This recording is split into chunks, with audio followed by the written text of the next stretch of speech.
താമരശ്ശേരിയിൽ സ്വന്തം ഉമ്മയെ മകൻ വെട്ടിക്കൊലപ്പെടുത്തിയതിന്റെ ഞെട്ടൽ ഇതുവരെ തന്നെ മാറിയിട്ടില്ല. അപ്പോഴേക്കും മലപ്പുറം ജില്ലയിലെ വേലത്തൂരിൽ നിന്നും 62 വയസ്സുള്ള സ്വന്തം ഉമ്മയെ മകൻ വെട്ടി ഗ്യാസ് സിലിണ്ടർ കൊണ്ട് തലക്കടിച്ചു കൊലപ്പെടുത്തിയിരിക്കുന്നു. 62 വയസ്സുള്ള ആമിന എന്ന ഒരു ഉമ്മയെ സ്വന്തം മകൻ വെട്ടി പരിക്കേൽപ്പിച്ചതിന് ശേഷം തലക്കടിച്ചു കൊല്ലാനുള്ള കാരണം മകന് മാനസിക രോഗമുണ്ട് എന്നുള്ളതാണ് ഇപ്പോൾ പുറത്തുവരുന്ന വാർത്തയിൽ അറിഞ്ഞത്. പ്രദേശത്ത് ഇറച്ചി വ്യാപാരിയാണ് ഇവരുടെ ഉപ്പ. അദ്ദേഹം ഇറച്ചി വ്യാപാരത്തിനായി കടയിലേക്ക് പോയ സമയത്താണ് സംഭവം ഉണ്ടായത്. ഇന്ന് 7 മണിയോട് കൂടിയാണ് 62 വയസ്സുള്ള ആമിന എന്ന സ്വന്തം ഉമ്മയെ മകൻ ഇത്തരത്തിൽ ദാരുണമായി കൊലപ്പെടുത്തിയത്. വേലത്തൂർ കാവപ്പുരയിൽ നന്നാട്ട് അബുവിന്റെ ഭാര്യ 62 വയസ്സുള്ള ആമിനയാണ് സ്വന്തം മകന്റെ കൈകൊണ്ട് ഇത്തരത്തിൽ മരണപ്പെട്ടിരിക്കുന്നത്.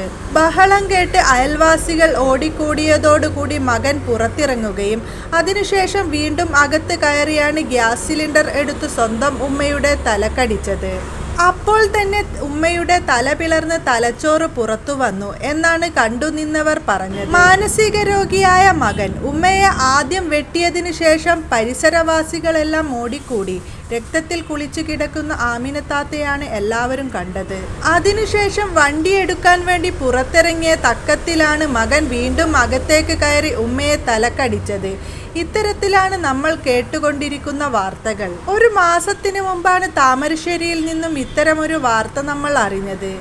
കൽപ്പകഞ്ചേരി പോലീസ് സ്ഥലത്തെത്തി മകനെ കസ്റ്റഡിയിൽ എടുത്തിട്ടുണ്ട്. ഇത്തരം ദാരുണമായ സംഭവങ്ങളാണ് ദൈനംദിനം നമ്മൾ കേട്ടുകൊണ്ടിരിക്കുന്നത്. ഇതിൽ നിന്ന് യാതൊരു മോചനവും നമുക്ക് ലഭിക്കില്ലേ എന്നുള്ള കാര്യത്തിലും സംശയമാണ് പ്രകടിപ്പിക്കാനുള്ളത്. പെറ്റുപോറ്റിയ സ്വന്തം ഉമ്മയെ തന്നെ ഇത്തരത്തിൽ ക്രൂരമായി കൊലപ്പെടുത്തുവാനുള്ള മാനസികാവസ്ഥയിലേക്കാണ് മക്കൾ മാറുന്നത്. പക്ഷേ വൈലത്തൂരിൽ നടന്ന ഈ കൊലപാതകത്തിൽ മകൻ മാനസിക രോഗിയാണെന്നുള്ളതാണ് പ്രദേശവാസികൾ പറയുന്നത്.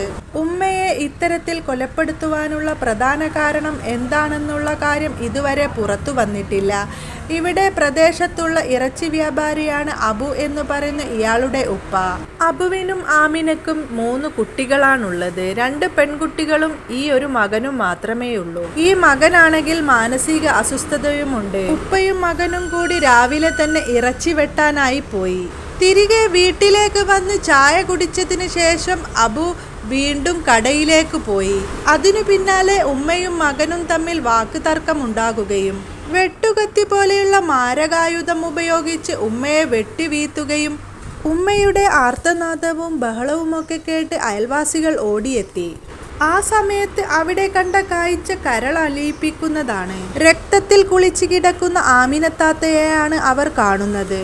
ഓടിക്കൂടിയവരെല്ലാം വെപ്രാളത്തിലായി. അവർ വണ്ടി എടുക്കാനായി പുറത്തേക്ക് പോയപ്പോഴാണ് മകൻ വീണ്ടും അകത്തു കയറി ഉമ്മയെ ഗ്യാസ് സിലിണ്ടർ കൊണ്ട് തലക്കടിക്കുന്നത്. കൂടി നിന്നവരാകെ സ്തബ്ധരായിപ്പോയി. ഹൃദയഭേദകമായ ഒരു കാഴ്ച തന്നെയായിരുന്നു. ആ ഉമ്മയുടെ തലച്ചോറ് പൂർണ്ണമായിട്ടും പുറത്തു ചാടിയ നിലയിലായിരുന്നു. അതിദാരുണമായ ഒരു മരണം തന്നെയാണ് അവിടെ സംഭവിച്ചത്. സ്വന്തം മക്കളാൽ തന്നെ പെറ്റുപോറ്റി വളർത്തി വലുതാക്കിയ ഉമ്മയെ തന്നെ ഇല്ലാതാക്കുന്ന ഒരു അവസ്ഥ, ഇങ്ങനെയൊരു വാർത്ത ഇനി നമ്മൾ ആരും കേൾക്കാതിരിക്കട്ടെ. അങ്ങനെയൊരു അവസ്ഥ ഒരു ഉമ്മമാർക്കും ഉണ്ടാവാതിരിക്കട്ടെ.